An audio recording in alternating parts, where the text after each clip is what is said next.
Formula ఈ car race case విచారణలో కేటీఆర్ కు లంచ్ బ్రేక్ ఇచ్చారు ఈడీ అధికారులు. ఇప్పటి వరకు కొన్ని ప్రశ్నలకు సమాధానం రాబట్టింది ఈడీ. ఫార్ములా 1 మొదటి దఫాకు సంబంధించి ప్రశ్నలు సంధించినట్టుగా తెలుస్తోంది. రేస్ రెండో దఫాకు సంబంధించి లంచ్ బ్రేక్ తర్వాత ప్రశ్నించబోతున్నట్లు సమాచారం. మొదటి దఫా రేస్ లో పాల్గొన్న ఏస్ నెక్స్ట్ కంపెనీ ఎందుకు తప్పుకుంది అనే దానిపై కేటీఆర్ కు ప్రశ్నలు వేశారు. రెండో దఫా కోసం హెచ్ఎండిఏను పార్ట్నర్షిప్ గా ఎందుకు చేశారని కూడా ఈడీ అధికారులు ప్రశ్నించినట్లుగా తెలుస్తోంది.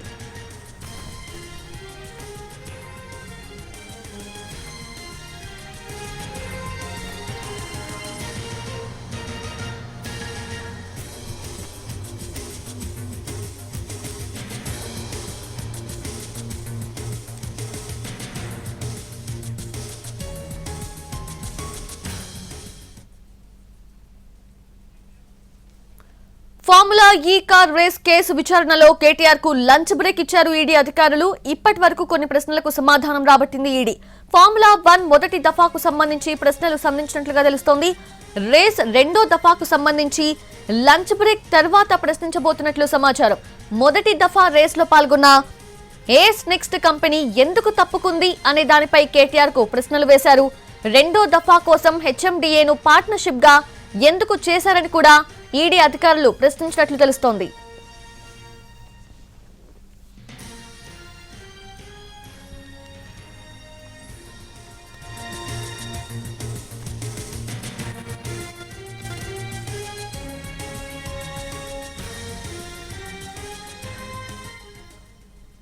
రెడ్ ఫార్ములా ఈ కార్ రేస్ కేసు విచారణలో కేటీఆర్ ను 2.5 గంటల పాటు కూడా ప్రశ్నించింది ఈడీ. తర్వాత లంచ్ బ్రేక్ ఇచ్చారు. సో పూర్తి అప్డేట్స్ తెలుసుకుందాము. ఈడీ కార్యాలయం నుంచి మా ప్రతినిధి రాధాకృష్ణ సిద్ధంగా ఉన్నారు లైవ్ లో.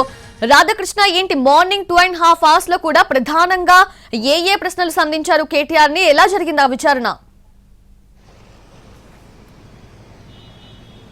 సౌజన్య, దాదాపు కేటీఆర్ ఈడీ కార్యాలయానికి వచ్చి 4.5 గంటలు దాటిపోయింది. ఇందులో కేవలం అతను విచారించింది మాత్రం 1.5 సమయం. ఎందుకంటే అతను 10:50కి వచ్చాడు. ఆ తర్వాత 11 గంటలకు కార్యాలయం లోపలికి వెళ్లిన తర్వాత అతనికి సంబంధించిన మొబైల్ ఫోన్ తీసుకున్నారు ఈడీ అధికారులు. ఆ తర్వాత అతన్ని ప్రత్యేక రూమ్ లో అతన్ని ఉంచిన తర్వాత ఈడీ అధికారులు విచారణ కోసం అతని దగ్గరికి వెళ్లడం జరిగింది. ఇందులో ప్రధానంగా ఈడీకి సంబంధించి జాయింట్ డైరెక్టర్ ఆధ్వర్యంలో ఈ విచారణ కొనసాగుతోంది. అలాగే ఈ కేసుకు సంబంధించిన ఐఓ తో పాటు మరొక 2 మొత్తం 4 అధికారులు అయితే ప్రస్తుతం కేటీఆర్ ను విచారిస్తున్నారు. ప్రధానంగా హెచ్ఎండిఏకి సంబంధించిన దానకిషోర్ ఇచ్చిన ఫిర్యాదు మేరకు ఈ ఫార్ములా ఈ రేస్ సంబంధించిన కేసు నమోదు చేశారు. ఏసీబీ నమోదు చేసిన ఎఫ్ఐఆర్ ఆధారంగా ఈడీ కూడా ఈసీఐఆర్ నమోదు చేసింది. ఆ తర్వాత ఈడీ తమ దర్యాప్తు ప్రారంభించింది. ఈ దర్యాప్తులో ఫెమా చట్టం ఉల్లంఘించారు అనేది ప్రధానంగా గుర్తించడం జరిగింది. ఆ ఫెమా చట్టం కిందనే కేసు నమోదు చేసింది ఈడీ. ఇప్పుడు ప్రస్తుతం కేటీఆర్ ని కూడా ఈ చట్టం కిందనే ప్రస్తుతం విచారిస్తున్నారు. ఎందుకంటే ఫెమా చట్టంలో ప్రధానంగా నిబంధనలకు విరుద్ధంగా వీళ్ళు విదేశాలకు, అంటే లండన్ ఈ ఫార్ములా ఈ ఆపరేషన్ కి సంబంధించిన కంపెనీకి వీళ్ళు దాదాపు 46 కోట్ల రూపాయల పౌండ్స్ ని, అంటే అది కూడా విదేశీ కరెన్సీ రూపంలోనే వీళ్ళు ఆ కంపెనీకి బదిలీ చేయడం జరిగింది. ఇందులో అక్టోబర్ 3, 2024న 22 లక్షలు, అలాగే ఆ తర్వాత అక్టోబర్ 11న 23 లక్షలు, ఈ విధంగా మొత్తం 46 లక్షలు ఒకవైపు బదిలీ చేశారు. అదే సమయంలో దాదాపు 8 కోట్ల రూపాయల ట్యాక్స్ కూడా అదనంగా చెల్లించాల్సి వచ్చింది హెచ్ఎండిఏ. అసలు ఇదంతా ఎందుకు చేయాల్సి వచ్చింది? ఫార్ములా ఈ రేసుకు సంబంధించిన అంశంలో 10వ సీజన్ సమయంలో ఎందుకు స్పాన్సర్షిప్ ఉన్న కంపెనీ తప్పుకున్నది స్పాన్సర్షిప్ నుంచి అన్న దానికి సంబంధించి ఒకవైపు, ఈ ఫెమా నిబంధనలు ఉల్లంఘించి నగదు బదిలీ చేయడానికి సంబంధించిన అంశం మరొక వైపు, ఈ 2 అంశాలనే ప్రధానంగా టార్గెట్ గా చేసుకుని విచారిస్తున్నారు. అలాగే అరవింద్ కుమార్ 8వ తేదీ, 9వ తేదీ బిఎల్ఎన్ రెడ్డి వీళ్ళు ఇక్కడికి ఈడీ కార్యాలయానికి వచ్చి వాళ్ళు కూడా ఇప్పటికే వాళ్ళ స్టేట్మెంట్ కూడా ఈడీ అధికారులు రికార్డ్ చేయడం జరిగింది. ఆ స్టేట్మెంట్ ఆధారంగా కూడా ప్రస్తుతం కేటీఆర్ ను విచారిస్తున్నారు.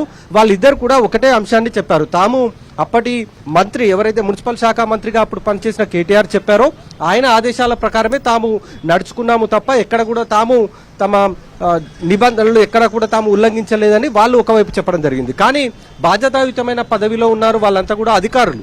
వాళ్ళు అప్పుడు మంత్రికి ఇదంతా కూడా చెప్పాల్సి ఉండే, కానీ వాళ్ళు అలాంటిది ఏది అతనికి చెప్పకుండానే నగదును సాధ్యమైనంత తొందరగా ఆ ఫార్ములా ఈ ఆపరేషన్స్ కంపెనీకి బదలాయించడంలో వీళ్ళిద్దరే కీలక పాత్ర పోషించారనేది ప్రధానంగా ఈడీ కూడా గుర్తించడం జరిగింది. ఆ కోణంలోనే వాళ్ళిద్దరిని కూడా విచారించింది. ఈ విచారణలో వాళ్ళిద్దరు చెప్పిన అంశాలలో మొత్తం కూడా కేటీఆర్ చెప్పారు. కేటీఆర్ ఆదేశాలు ఇస్తేనే తాము నగదు బదిలీ చేశామని చెప్పారు. మరి అలాంటప్పుడు ఇండియన్ ఓవర్సీస్ బ్యాంక్ ఏదైతే నగదును బదిలీ చేసిన బ్యాంక్ ఉందో మరి ఆ బ్యాంకుకు సంబంధించిన సిబ్బందిని మీరు ఎలా మేనేజ్ చేశారు, వాళ్ళు నిబంధనలు కూడా వాళ్ళు కూడా పట్టించుకోకుండా ఏ విధంగా ఇంత నగదును విదేశాలకు బదిలీ చేశారన్న దానికి సంబంధించి కూడా వాళ్ళని ఆ అంశాన్ని కూడా పరిగణలోకి తీసుకొని విచారించడం జరిగింది. ఇప్పుడు అదే విషయాన్ని కేటీఆర్ ని కూడా అడుగుతున్నారు. మీరేమన్నా నేరుగా బ్యాంకు సిబ్బందికి ఫోన్ చేశారా, అక్కడ ఉన్న మేనేజర్కి కానీ ఇతర సిబ్బందికి ఎవరికైనా ఫోన్ చేసి అడిగారా, వాళ్ళని ఏమన్నా వాళ్ళపైన ప్రెషర్ పెట్టారా అన్న దానికి సంబంధించి కూడా ఒకవైపు అడుగుతున్న సందర్భం ఉంది. అలాగే స్పాన్సర్షిప్ సంబంధించిన అంశము, ఇప్పుడు నగదు బదిలీ దాంట్లో ఫెమా చట్టం ఉల్లంఘన, ఈ మొత్తం 6 అంశాలపైన కేటీఆర్ ని ప్రస్తుతం ఈడీ అధికారులు అయితే ప్రశ్నిస్తున్నారు. కొద్దిసేపటి క్రితం అతనికి గంట పాటు కేటీఆర్ కి లంచ్ బ్రేక్ ఇవ్వడం జరిగింది. లంచ్ బ్రేక్ పూర్తయిన తర్వాత ఒక 5 నిమిషాల క్రితమే మళ్ళీ విచారణ ప్రారంభమైంది. ఎందుకంటే అతన్ని 6 గంటల వరకు విచారించే అవకాశం కనబడుతుంది. మరి ఆ తర్వాత ఏం జరగబోతుంది అనేది ఉత్కంఠగా ఉంది. ఈ రోజు జరిగే విచారణే చాలా కీలకంగా ఉంది. ఎందుకంటే ఫార్ములా E1 రేస్ కేసులో A1 గా కేటీఆర్ పేరు ఉంది కాబట్టి ఇవాళ అతని విచారణే చాలా కీలకంగా ఉంది. ఈ రోజు జరిగే విచారణలో ఈడీ అధికారులకు అతడు ఎలాంటి సమాధానాలు చెప్తాడో ఆ సమాధానాలపైనే తదుపరి దర్యాప్తు కూడా ఆధారపడి ఉంది. సౌజన్య, అంటే రాధాకృష్ణ ఫస్ట్ అక్యూజ్డ్ గా ఉంది కేటీఆర్, కానీ ఈ కేసులో ఈడీ చేత ప్రశ్నించబడుతోంది లాస్ట్ ప్లేస్ లో ఉన్నారు. అంటే ప్రీవియస్లీ ఆల్రెడీ ఇద్దరు స్టేట్మెంట్స్ కూడా రికార్డ్ చేశారు, బిఎల్ఎన్ రెడ్డిది అండ్ వాళ్ళది. సో ఆ రికార్డ్స్, ఆ స్టేట్మెంట్స్, ఆ వాంగ్మూలాన్ని బేస్ చేసుకొని కూడా ఈడీ ప్రశ్నించే అవకాశం ఉంది కాబట్టి కేటీఆర్ ని. సో ఫర్దర్ అంటే ఇప్పుడు స్టార్ట్ అయిన ఈ విచారణలో ఫర్దర్ క్వశ్చన్స్ ఎలా ఉండబోతున్నాయి? ప్రధానంగా ఇప్పుడు మాత్రం అంటే ఉదయం నుండి అసలు తను ఈ కేసుకు సంబంధించిన అంశంలో ఏం చెప్పాలనుకున్నాడో కేటీఆర్ ని పూర్తి స్థాయిలో ఆ వివరాలు సేకరించారు. ప్రస్తుతం మాత్రం ఫెమా చట్టానికి సంబంధించి నిబంధనలు ఎలా ఉల్లంఘించారు, మీరు ఎలాంటి ఆదేశాలు జారీ చేశారనేది ప్రధానంగా అడుగుతారు. ఆ ఫెమా చట్టంలో నగదు బదిలీ చేయడానికి ఇండియన్ ఓవర్సీస్ బ్యాంకుకు సంబంధించిన సిబ్బందిని మీరు ఆదేశాలు వాళ్ళకేమైనా చెప్పారా, లేకపోతే ఇప్పుడు ఎవరైతే ఈ కేసులో నిందితులుగా ఇద్దరున్నారో అరవింద్ కుమార్ అలాగే బిఎల్ఎన్ రెడ్డి, వీళ్లకు మీరు ఆదేశాలు జారీ చేశారా అన్నదే ప్రధానంగా అడగబోతున్నారు. ఎందుకంటే ఆ ఇద్దరు అధికారులు కూడా కేటీఆర్ పేరు చెప్తున్నారు కాబట్టి మరి కేటీఆర్ ఏం చెప్తాడు, వాళ్ళిద్దరూ ఇచ్చిన స్టేట్మెంట్లలో కేటీఆర్ పేరుంది. మరి ఇప్పుడు కేటీఆర్ ఏం చెప్తాడు అనేది చాలా కీలకం. అదే మెయిన్ ఇంపార్టెంట్ కూడా ఇందులోనే ఉంటుంది. అతను చెప్పే సమాధానమే ఈ రోజు ఈ కేసుకు సంబంధించిన దాంట్లో కీలకం అని కూడా మనం చెప్పుకోవచ్చు. మరి ఏం చెప్తాడు ఇప్పుడు మధ్యాహ్నం ప్రారంభమైన విచారణలో ఈ 2 స్టేట్మెంట్ల ఆధారంగా అలాగే ఇండియన్ ఓవర్సీస్ బ్యాంక్ సిబ్బందిని విచారణ చేసిన తర్వాతనే ఫెమా చట్టం వీళ్ళు ఉల్లంఘించారనేది ఈడీ అధికారులు గుర్తించడం జరిగింది. అందుకే ఈ కేసులో కూడా ఈసీఐఆర్ నమోదు చేసినప్పుడు ఫెమా యాక్ట్ ని దీంట్లో పెట్టడం జరిగింది. కాబట్టి ఈ ఫెమా యాక్ట్ తో పాటు ఆ ఇద్దరు అధికారులు అరవింద్ కుమార్, బిఎల్ఎన్ రెడ్డి ఇద్దరు అధికారులు ఇచ్చిన స్టేట్మెంట్స్ ఆధారంగా ప్రస్తుతం కేటీఆర్ ని విచారిస్తున్నారు ఈడీ అధికారులు. సౌజన్య, అంటే రాధాకృష్ణ విచారణ చేస్తున్నప్పుడు he might be quiet or he might be answer, అంటే ఆయన ఆన్సర్ చేయొచ్చు, కొన్ని క్వశ్చన్స్ కి సైలెంట్ గా కూడా ఉండొచ్చు అనేది ఉంటుంది. సో ఇన్ దట్ వే ప్రతి క్వశ్చన్ కి కూడా ఆన్సర్ చేస్తున్నారా కేటీఆర్? ఏమైనా అప్డేట్స్ ఉన్నాయా దానికి సంబంధించి?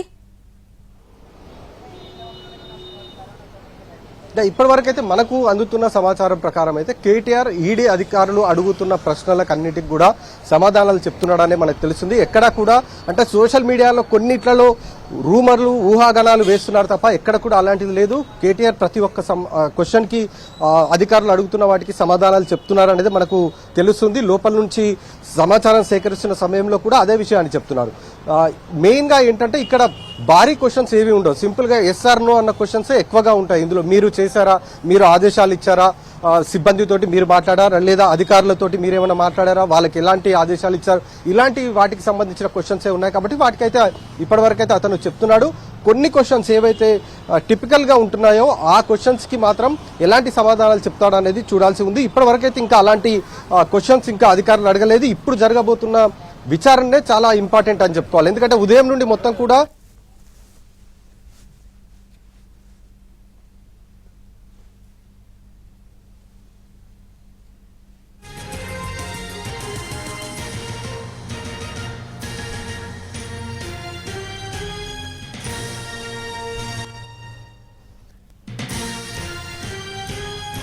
అది లంచ్ తర్వాత రెండో రౌండ్ విచారణ అయితే కొనసాగుతోంది. మా ప్రతినిధి రాధాకృష్ణ దానికి సంబంధించి అప్డేట్స్ కూడా అందించారు. Right Radhakrishna, thank you. So నిబంధనలు పాటించకుండా పౌండ్స్ లోకి మార్చి పంపడం పైనే ఎక్కువగా కూడా ఫోకస్ పెట్టింది ఈడీ. అటువంటి ప్రశ్నల్ని ఎక్కువగా కూడా సంధిస్తున్నట్లుగా కూడా సమాచారం అందుతోంది మనకి.